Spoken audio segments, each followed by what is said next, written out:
Hello, Oracles. Well, Tesla cuts the prices of their Model S and the Model X, and this seemed to scare the market a little bit.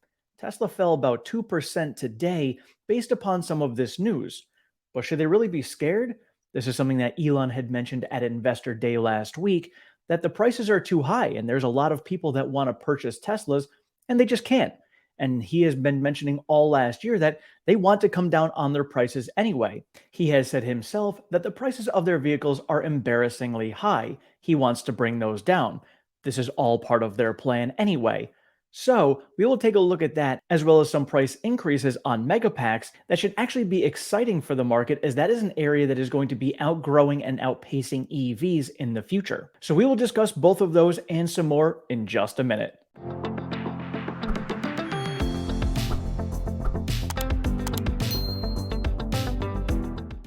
All right, so looking at the stock price today, again, we were down just over 2%, closing at 193.81, falling a little bit further after hours. So again, RSI is at 52. Volume is actually relatively low at 127 million shares trading hands.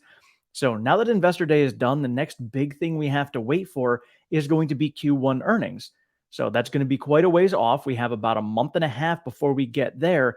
So between now and then, it's going to be a lot of macro influence that's going to be happening with the stock price. And when it comes to the macro environment, we are going to have the CPI data released on March 14th, the PPI on March 15th, the FOMC meeting on the 21st and 22nd, and then the PCE data coming out on the 31st. So it's going to be a pretty interesting month going on in the macro environment. We are expecting three more rate hikes of 25 basis points as far as the market is concerned. We will be looking at 25 in March, 25 in May, and 25 in June. That is currently what the market is pricing in. So as we run up, we may see some uncertainty in the market. We will just watch this as we go forward. For those of you who saw the video that Adam and I did last Friday, based upon historical data that has happened every single time when the Fed pauses, we see a nice run and rally in the market. We actually get up to all-time highs. Then when the Fed pivots, we end up seeing that crash and the bottom fall out of the market. That is counterintuitive to what we had initially thought, where I thought when the Fed pivots, we see a rally in the market. That unfortunately is not true. There's a lot of other factors that do go into this as well, as far as reasoning behind it. But even when you look at the reasons behind why the Fed ended up pivoting, it did not matter, because whenever the Fed pivoted, we still saw a big sell off.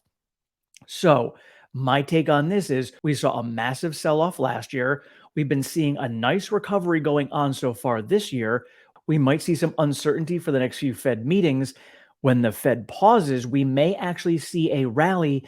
And then as the anticipation for the pivot comes in, we could be seeing the sell off at that point. Don't know for certain. Obviously, anything can happen, but based upon historical data, that is what we have seen. So that's what I'm going to be monitoring as we go forward to see if this time is going to be playing out the same as it always has. All right, so now onto the price cuts for Tesla.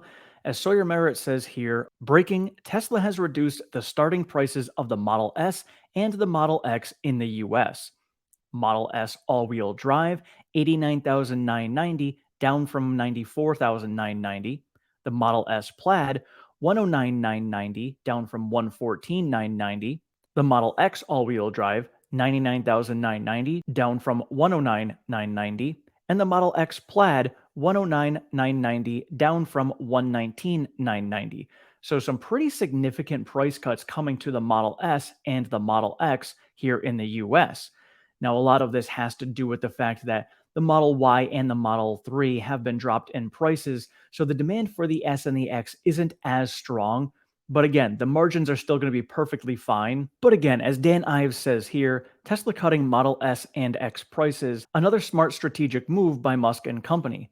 Lower price points have resonated well and spurred considerable demand with Model Y and 3, and this continues down that path. Margins remain so above industry, Tesla in a position of strength on price cuts. And a couple of days ago, Europe also cut some prices on their vehicles. As Troy Teslike tweets out, Tesla has reduced the price of unsold cars in Europe by 6%. These are not showroom cars. These are normal imports from China that have no buyers yet. You can see it here. Puts the links in. So we are seeing price cuts coming over in Europe, which was kind of expected because we have been seeing inventory building up a little bit over there. Now, not many countries over there right now have any incentives. We do here in the US have the great EV tax credit that's going on, and that, of course, is helping with the demand as well. So we do not have that in Europe currently, so they are cutting prices to bring up the demand over there. And as Karav shares with us, Tesla's new discounts in Europe seem to be working. Inventory listings have declined from peak by around approximately 1,000, meaning actual inventory has declined by approximately 5,000. Tesla can afford these price cuts, and gross margin will remain above 20% in my estimates. And here we can see the decline in the inventory. This is very similar to what we saw with the Model 3 and the Model Y when the US did their price cuts here. And so now on the energy side of things, Sawyer Merritt tweeting out, breaking, Tesla has increased the price of its 2-hour Megapack commercial energy storage product by over $100,000 to $2,699,110. The current wait time in the US for Megapack is almost 2 years. That's longer than any vehicles ever were that I can remember. When I put in the first order for my Model Y, it was a little bit over a year lead time. The 4-hour duration Megapack also increased in price, but I'm unable to find previous pricing data on that version. So again, we have some price decreases coming for EVs, which is what the plan was all along, is they want to bring the prices down. We heard at Investor Day that the next generation platform is going to, over time, cut costs by another 50% from where they currently are right now. That's going to be massive price cutting, which means that they are going to be able to reduce the price of their vehicles as well and still continue maintaining the margins that they have. Now, energy is going in the opposite direction. They are increasing their prices with a 2-year lead time right now on the 2-hour version. This is great because, as we were talking about before, the S curve for energy is going to dwarf the S curve that we are seeing for EVs, and we're still at the starting point for EVs. Energy is still where EVs were 5 years ago. So we have a long way to grow in both of these. So when we're looking at these price cuts and the market getting a little skittish for it, I personally think this is a good thing. I think that anytime that the market is going to get skittish on this news is going to create buying opportunities for us. So it does not faze me whatsoever. I think this is going to play out very well in the long term, especially as Adam and I were talking about. If we do get into this recession in 2024, due to the fact that we have the economy kind of trying to find its foundation again, if that happens, Tesla coming down with their prices, but still being able to maintain healthy 20+% margins. And then at the end of 2024, coming out with a compact vehicle that's going to be sub $30,000, but still have 20+% margins, nobody's going to be able to touch that. And Tesla is going to be perfectly positioned to be able to appeal to all of the consumers at that point, especially if we're going to be in difficult economic times. I am extremely excited about this. Tesla is priming themselves for exactly what could potentially play out in a worst case scenario. And if we don't get into that recessionary time, Tesla still wins because that means that they don't have to come down on their prices and they can get even bigger margins. It's really a win-win situation for Tesla as far as I'm concerned. So you guys can let us know in the comments below, how do you feel about this? I'm actually looking at some of these vehicles. I wonder if Tesla is going to bring down the prices of the S and the X, perhaps under that $80,000 mark, and actually make them be eligible for the EV tax credit.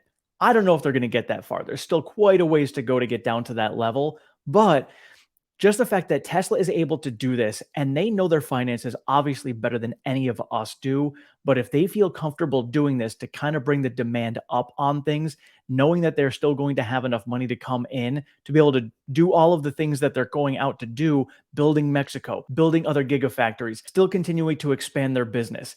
If they have that kind of money and they can still afford to cut the prices like this, that's extremely exciting. So again, you guys can let us know in the comments below how you feel about that. Otherwise, thank you guys so much for watching. Thank you for all of your support. Have a great one.